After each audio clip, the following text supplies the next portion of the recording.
E aí, povo doido? Alguns nem tanto, tudo bem? Bom dia, boa tarde, boa noite. Vamos começar mais um rolezinho nosso aqui. Nossa aula hoje, História Geral. A gente está na aula 12, beleza? História Geral, aula 12. Espero que esteja tudo bem com vocês. O tema dessa aula é o seguinte, ó, a formação das monarquias nacionais, da formação das monarquias nacionais até, a crise, a grande crise do século XIV. Hoje a gente vai falar tudo disso, então. Vou fazer 2 vídeos, provavelmente, o conteúdo é muito longo, a gente está falando de alguns séculos aí, de um período que a gente chama de Baixa Idade Média, e ainda vai ficar coisa que a gente poderia colocar como aprofundamento depois, tá? Eu aviso vocês aqui durante a aula. Tudo bem? Aula 12, então, História Geral, estamos começando mais um rolê. Hoje é tenso. Eu tô meio acelerado que eu tomei 10 litros de café até agora. Agora estou só tomando um chazinho, beleza? Lembrando vocês que as imagens que eu estou usando aqui, elas estão aí num arquivo,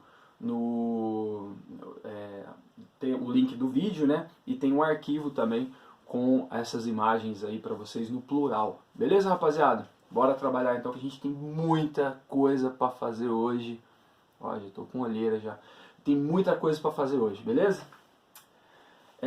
Antes de ir de fato, né, pro nosso rolê, vamos dar aquela retomadinha básica de sempre, né, para entender onde a gente está. Vocês têm muitas aulas, muitas disciplinas, né, então a gente precisa dar uma situada aí. Primeira coisa, nós estamos falando então da Europa. Tá? Nós estamos falando da Europa, vamos nos localizar.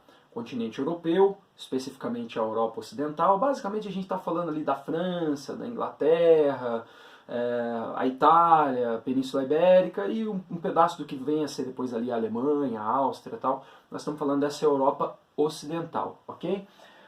Na Idade Média, só lembrando que a Idade Média nós estamos lá do século V depois de Cristo até o século XV depois de Cristo, mas na aula de hoje a gente vai dar um recorte aí do século X ao século XV, as transformações que estão acontecendo, principalmente no 11, 12, 13, né, e 14. 11, 12, 13, 14, já caminhando para o 15, a gente está falando então da Idade Média, Baixa Idade Média, Europa Ocidental, tá bom? Outra coisa que a gente precisa retomar, se você entendeu, né, até aqui, a ideia do feudalismo. Nessa Europa que a gente está trabalhando, na Idade Média, um pouco antes ali a gente olhou como que a galera estava vivendo. Eles estavam se organizando através de um sistema que a gente chamou de feudalismo, tá bom? Esse feudalismo seria então uma economia mais ruralizada, um mundo mais fechado, com medo, invasões e tal, a questão da posse da terra, a relação entre os nobres, né? Suzerania e vassalagem, era assim que eles se protegiam, afinal não tinha Estado, né? E aí você tem uma política fragmentada, portanto, a relação de servidão, contei para vocês que a vida do servo era ralada, era difícil, então a gente olhou tudo sobre o feudalismo, a cabeça da galera, né, a mentalidade das pessoas, como é que era esse mundão doido aí do século 8, 9 e 10. E aí, automaticamente, né, nesse processo, a gente entendeu também a igreja. Qual que é essa igreja aqui? Quando eu falo só igreja, galera, eu estou falando da igreja católica, romana, tá? Então, a igreja, só lembrando que é a principal instituição da Idade Média.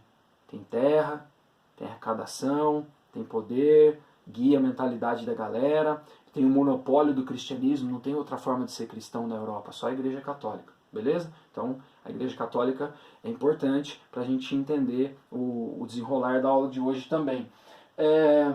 Na última aula nós falamos das cruzadas, né?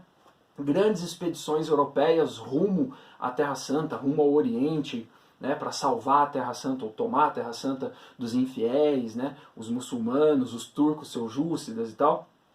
Comandada a partir de 1095, organizada pela Igreja Católica, várias expedições da galera saindo da Europa e indo em direção ao Oriente. A gente falou sobre as motivações, né, as motivações políticas, motivações religiosas, econômicas e sociais. E aí a gente falou um pouquinho das consequências, tá? Fica ligado nessa aula de hoje, porque assim, hoje é como se fosse uma continuação daquelas consequências das cruzadas. As cruzadas, vamos lembrar, duram 200 anos, assim, mais ou menos. Então, tudo que eu vou falar na aula de hoje, as cruzadas estão acontecendo junto aí, tá bom? Então, segue o rolê.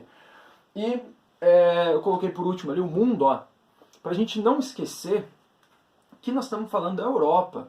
Então, tipo assim, a gente está falando de um pedaço do mundo, galera.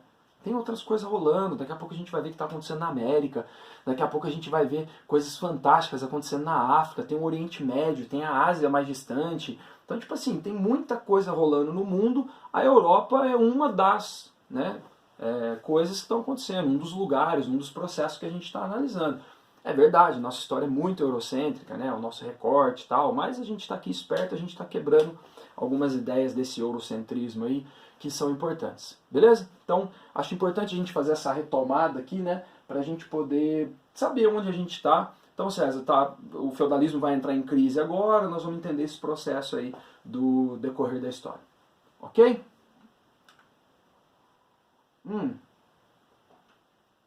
Qual que é o objetivo dessa aula, desse vídeo aqui com vocês? Eu quero que vocês entendam, e nós vamos trocar uma ideia, eu vou tentar fazer isso.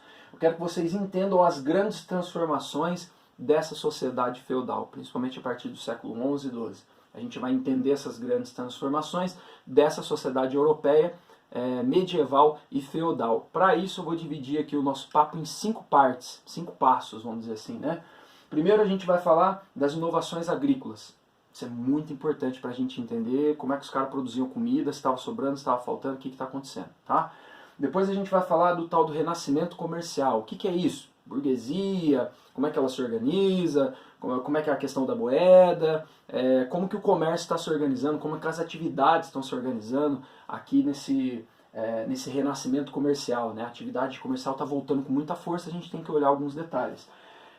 O renascimento urbano, ou seja, a retomada da importância das cidades, e aí eu vou dar alguns detalhes dessas cidades para vocês, como é que era, como que foi acontecendo, né, todo o processo nas cidades.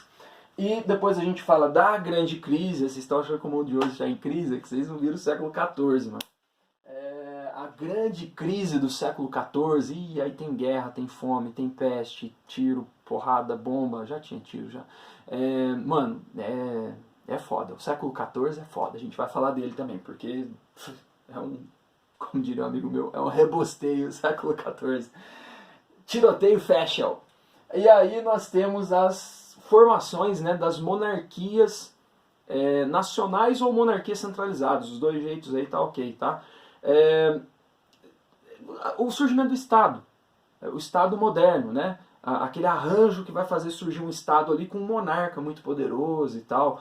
A monarquia francesa é símbolo disso, a monarquia inglesa é símbolo disso. A gente vai falar disso também, tá? Então esses são os 5 passos aqui que a gente vai ter que caminhar, tá certo?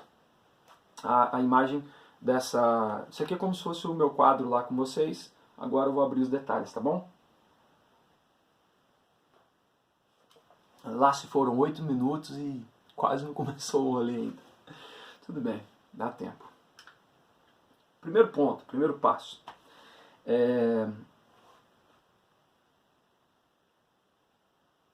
É só pra você achar que o vídeo travou, não travou não, tá rolando. Eu olhando aqui a minha anotação. Primeiro passo é o seguinte, moçada, nós temos algumas inovações agrícolas que chegam até a Europa nesse momento, né? Essas inovações agrícolas eu queria que vocês entendessem o seguinte, algumas técnicas, algumas mudanças ali na Europa com relação à agricultura vão fazer com que a produção de alimento aumente bastante. E o resultado disso, ou associado a isso, você tem um crescimento populacional também. Há um surto demográfico aí. Então quando a gente fala de inovações agrícolas é para entender a própria dinâmica da população. Ih, parece que ficou um pouco escuro aí de repente. Sei lá. Vamos indo. Só para você ter uma ideia, a população da Europa em 950 era de aproximadamente 20 milhões de pessoas. A população dessa Europa Ocidental, da mesma Europa Ocidental, em 1300 era de 60 milhões de pessoas aproximadamente. Então, tipo assim, a população dá um salto. E a gente vai entender por que está acontecendo esse salto na população europeia, tá? Basicamente é o seguinte, você tem algumas técnicas importantes, eu vou apresentar algumas para vocês, tá? Tem muitas, mas vamos lá para as principais. O primeiro é um instrumento, tá vendo essa iluminura aqui? Tem um cavalo fazendo um arado aqui, ó. Então você tem uma grande mudança nessa técnica aqui. Primeiro, o contato com os árabes e tal traz para a Europa mais cavalos, né? Ou pelo menos a ideia de que o cavalo é mais produtivo para esse trabalho aqui, é mais ágil. Isso era feito com boi antes e tal.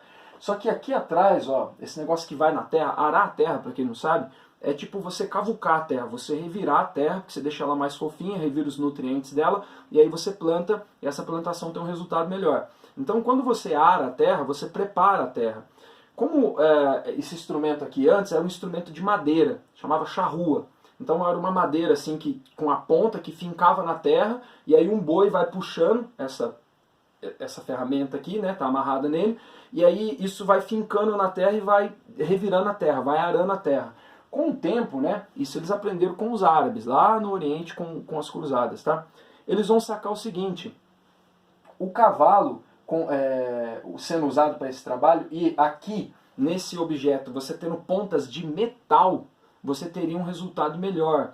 Outra coisa também, às vezes eles colocavam aqui no burro, no cavalo, o negócio para puxar no pescoço, e lógico que isso não tinha muita produtividade, se tivesse muita força morria, né? E aí depois eles trazem o peitoril, que é aquele suporte, né, que vai no peito do cavalo, e aqui você tem uma tração maior. Então, cara, isso parece bobeira, mas para a época assim, é revolucionário, porque isso faz com que você consiga arar melhor a terra mais rápido e em mais quantidade. Então várias terras começam a ser aradas que antes não estavam sendo. Resultado disso, aumento na produção.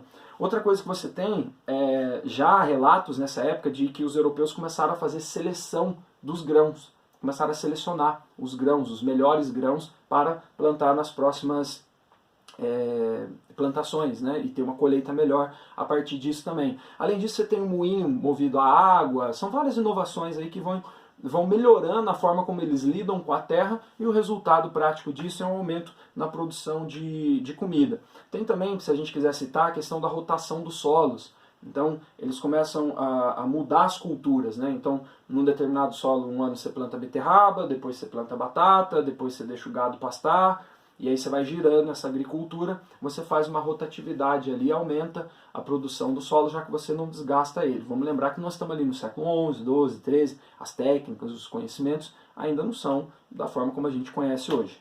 Ok?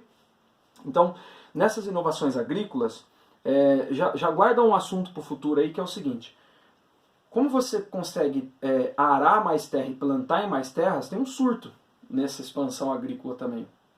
Isso é ruim porque vai ter desmatamento, você vai criar um problema ambiental aí, tá? Vamos pensar com a cabeça da época, esse termo, essa preocupação ainda não existe, mas tem um problema ambiental a ser trabalhado. Guarda essa informação que daqui a pouco a gente volta nela, ok?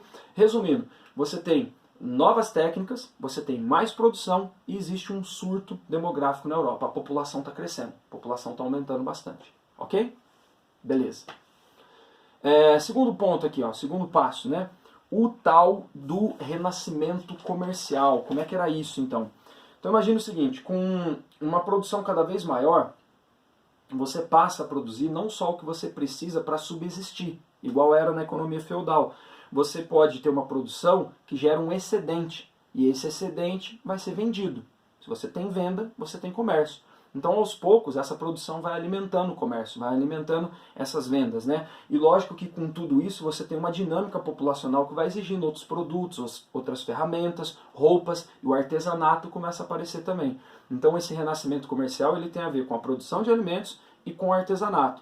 E isso, obviamente, está acontecendo nas vilas, né? Nas cidades, nas feiras e tal, mas existe uma grande movimentação, pensa nisso, né? Uma movimentação comercial. Não esqueça que aqui, ainda, né?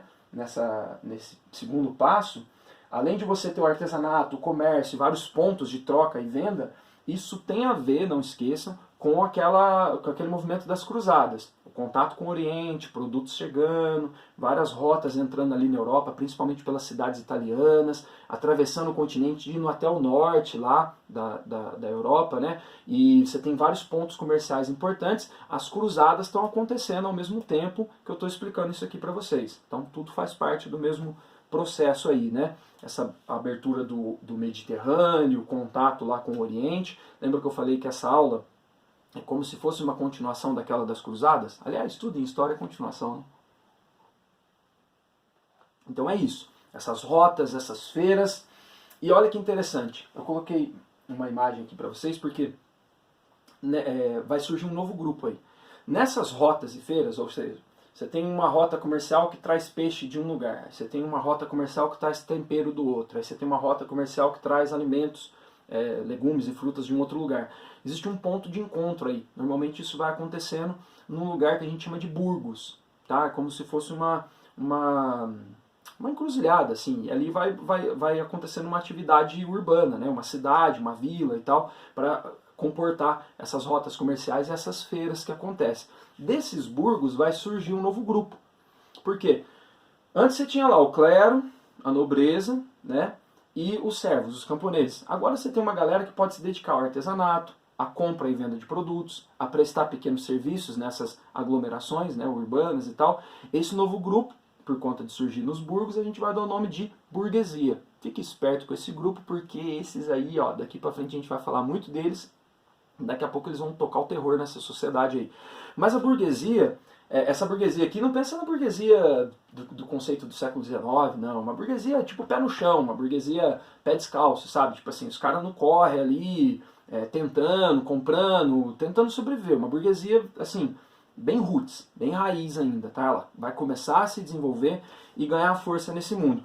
A grande questão é que você tem um grupo social agora, e econômico, né, no qual a riqueza deles, ou seja, a fonte de riqueza deles, não é mais como era para o nobre, né, para o senhor feudal, por exemplo, a terra.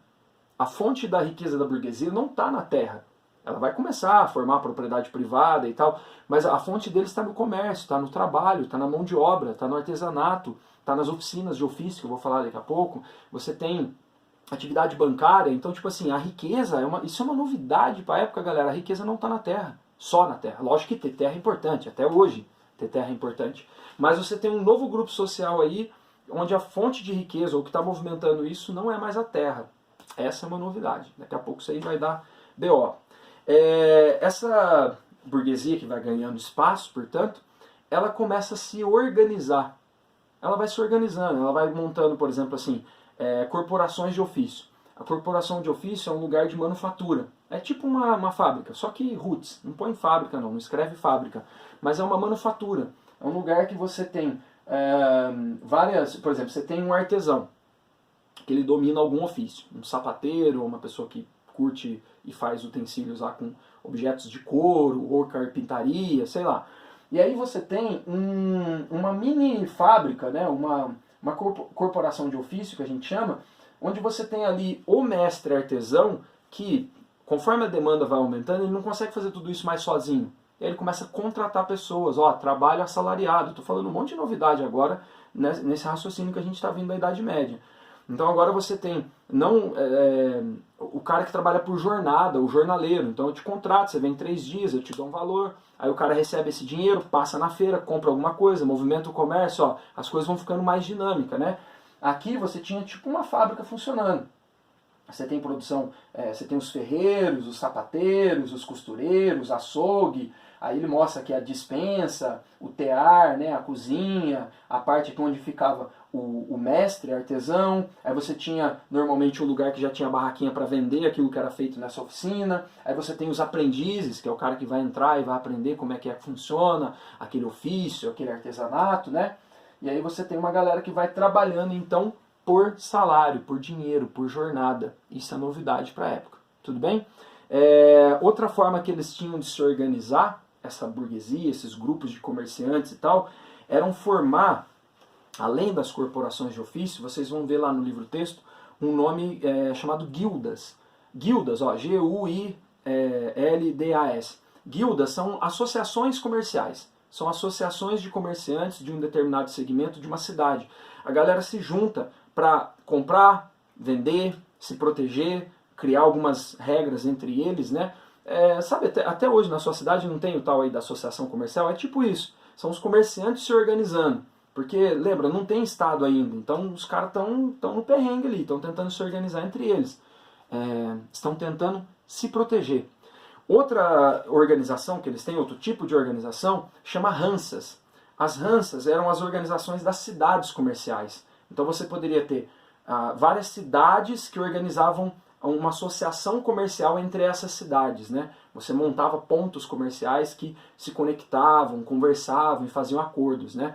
Tinha uma Hansa muito famosa, que era as Hansas a Liga Hanseática, né, que ficava no norte ali da Europa, onde estão os Países Baixos, a região de Flandres, né, ali você tinha uma grande associação de cidades comerciais. Então as guildas é uma associação na própria cidade. Quando as cidades mesmo se organizam, aí a gente fala que são Hansas, é um movimento maior, portanto, tá bom? Corporação de ofício, guildas e Hansas são novas formas de organização desse novo grupo social que é a burguesia.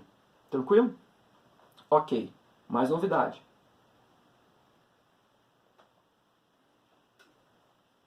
Algumas atividades novas. Por exemplo, não atividades, mas assim, algumas novidades, vamos pôr assim. Moeda. O mundo agora começa a ficar mais monetarizado. O dinheiro é o coringa, porque não dá para você ficar trocando mercadoria. Você tem que ter alguma coisa de valor, né, que você consiga trocar pelo que você quiser, pelo que você tem necessidade. Então, o renascimento comercial significa uma retomada aí dessa monetarização da economia. Começa a aparecer moeda na jogada, tá bom? Além da monetarização das moedas, você tem a necessidade, por exemplo, nessa época que surge a ideia de seguro, você fazer seguro. Surgem ali algumas pessoas que trabalham com seguro para garantir que a carga chegue, para garantir que você não tenha prejuízo numa determinada situação, você pode colocar alguma coisa no seguro, né? Outra novidade desse momento são as letras de câmbio. Letras de câmbio é tipo assim, ó, você não queria andar com uma quantidade de dinheiro na mão. Aí você pega um papel, em um determinado lugar, uma letra de câmbio, que pode ser trocada, câmbio, cambiar.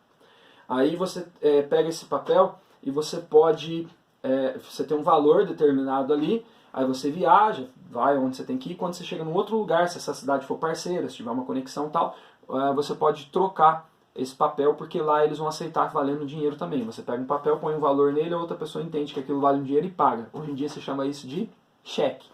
Vocês não sabem o que é cheque, né? Vocês sabem só que é cartão e transferência. Nubank, vocês gostam disso, né? Pergunta para os pais de vocês aí, para alguém mais velho aí, o que é cheque. Eles vão falar o que é um cheque. E aí você tem, ó, o que está surgindo? Ó, a moeda, não é que está surgindo agora, mas está retomando importância e ganhando espaço. Seguros, né? Novas atividades, artesanato, letra de câmbio e banco. Banco. Ó, eu quero comprar um carregamento de pimenta. Um primo meu foi lá no Oriente, falou que conheceu um cara lá, um sarraceno, né? Um muçulmano, que falou que prometeu para ele um negócio de pimenta. Só que eu não tenho a grana. Mas ó, eu tenho onde comprar e tenho onde vender. Eu só não tenho a grana para fazer isso agora. Eu não tenho toda a grana para ir fazer esse rolê. Aí eu vou ali nessas feiras e tal. Depois eu conto melhor a história dos judeus, tá? Porque tem muito a ver com essa história aqui. Não que todo banqueiro era judeu. Mas pessoas que estavam já deslocadas nessa estrutura social, ou seja, não era nobre, não era do clero, não era camponês tal, e estava se virando ali junto com a burguesia, de repente numa dessas feiras numa cidade você tinha alguém sentado num banco ali, e esse cara oferecia um negócio. Qual que é o negócio que ele oferece? Ó, eu te empresto uma grana, daqui um determinado tempo você me devolve essa grana, assistam, ou leiam, assistam, que é mais rápido. Eu vou ficar com raiva, né? Pode ler também, mas é que vocês não têm tempo, né? O Mercador de Veneza, tá? Assistam, é um filme bom também. Shakespeare. O filme não é do Shakespeare, vocês entenderam, enfim. Você tem, então, um acordo que é feito. Eu te empresto uma grana, depois de um tempo você me devolve essa grana. A mesma grana? Não, você me devolve um pouquinho mais. Como é que se chama esse pouquinho mais que você me devolve? Juros. Isso tem um problema. Já guarda essa informação aí que vai dar BO. Por quê? Dá para ganhar dinheiro com isso. As atividades, os bancos começam a se desenvolver. Quem é contra isso? A igreja. Por quê? Para a igreja isso é usura. César, mas por que a igreja era contra os juros? Porque quando você pegou dinheiro por um valor e teve que devolver por um outro valor, com um pouco a mais, né, com os juros, por que você teve esse valor a mais? Porque você ficou um tempo com o dinheiro. Ou seja, quem te emprestou o dinheiro está cobrando o tempo. E para a Igreja Católica, o tempo é de quem? De Deus. E você não pode ganhar dinheiro com o tempo. Isso bate de frente com a lógica do que vai acontecer daqui a pouco. Por quê? Todo mundo já ouviu falar, time is money, tempo é dinheiro, filho. Aí, com essas atividades comerciais, começa a mudar a percepção que a galera tem de tempo. E daqui a pouco vai dar BO com a igreja, tá? Guarda essa informação. Mas são novas atividades, novas coisas que estão acontecendo aí nesse momento, beleza? Vou falar das cidades, dá tempo ainda, antes de eu finalizar a primeira parte aqui do vídeo. Tudo bem? Estão acompanhando?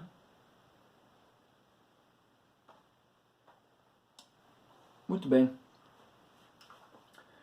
Aqui, ó, tem lá, depois você olha com detalhes lá, mas tem um mapa aqui. Tudo isso aqui são rotas comerciais. E em cada ponto desse, grandes feiras, grandes cidades. Se essas cidades foram inauguradas agora, não, muitas já existiam, elas só estão retomando importância. Algumas são fundadas agora, mas muitas existiam. Paris, por exemplo, é uma cidade muito antiga, né? Você tem outras cidades na Itália, por exemplo, mas elas vão ganhando importância agora por conta dessa novidade, do comércio, dessa atividade comercial. Aqui em cima, ó, a Liga Hanseática, né? Várias cidades na região, principalmente da Alemanha aqui, mas pegando também um pedaço, chegando até a Rússia aqui, ó, o norte, extremo norte aqui. Cara, isso aqui tinha um fluxo comercial muito grande, atravessava também as rotas toda a Europa. As cidades italianas vão se beneficiar por estarem ali dentro do Mediterrâneo praticamente, né? Depois você olha esse mapa com calma aí, mas é um mapa das rotas comerciais. Aqui, ó, não está muito boa essa imagem, mas isso aqui é uma cidade meio tumultuada, tá? Uma cidade da Idade Média. O outro renascimento que a gente tem é o renascimento urbano. Ou seja, as cidades estão retomando importância. Toma cuidado pra você não falar que na Idade Média não tinha cidade, que era tudo escuro, que era trevas. Tinha comércio, tinha moeda, tinha cidade. Só que essas coisas estão, assim, acanhadas, né? Agora elas estão revivendo. Olha o nome, ó, renascimento. Não chama nascimento, chama renascimento. Elas estão voltando, estão ganhando força, estão ganhando importância. As cidades agora, esses núcleos urbanos, e aí, ó, pensa numa cidade caótica, tá? Suja, desorganizada, você tem aí uma arquitetura que vai subindo, né? Uma arquitetura vertical, porque vai faltando espaço, aí a galera vai construindo para cima e tal. E aí você tem um novo tipo de gente, né? Que é o citadino, que a pessoa que vive na cidade, é o habitante da cidade, né? Isso começa a ficar cada vez maior em proporção diante da população europeia. Mas assim, é caótica, essa vida na cidade é caótica em termos de organização, muitas vielas, higiene, saneamento básico. Mano, isso aí esquece essas coisas, era bem zoado nessa época, tá? Aqui o filme, é o Físico. Quer ter uma janelinha aí desse negócio que nós estamos falando aqui? Assista esse filme aqui, você vai gostar. Pessoal da medicina, ó, para eu atrair vocês pro filme, ó, pessoal da medicina, assista esse filme aqui.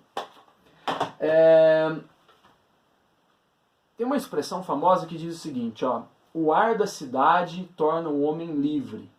Ou seja, mesmo sendo um espaço caótico, a cidade é o lugar do encontro, é o lugar da novidade, mercadorias, gente diferente, produtos diferentes, ideias diferentes. A cidade é um lugar dinâmico, é um lugar de movimento, tá? Então o ar da cidade meio que torna o homem livre.